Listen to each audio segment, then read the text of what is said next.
प्यारे इस्लामी, आप देख सकते हैं कि हम लाहौर स्टेशन पर मौजूद हैं और हमारे हाजी गफूर रज़ा तारी नमाज मगरिब अदा फरमा रहे हैं। इनकी ज़ेर निगरानी कसीर इस्लामी भाई बाबुल मदीना कराची के लिए जा रहे हैं। ये लीड कर रहे हैं और आप देख सकते हैं कितने कसीर इस्लामी भाई, कुछ इस्लामी भाई ट्रेन के अंदर मौजूद हैं।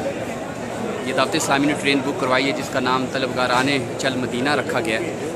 इस्लामी में बहुत सारे बैठते हैं, ताहत निगाह आप नज़र दौड़ाएँ तो आपको इस्लामी भाई नज़र आएंगे।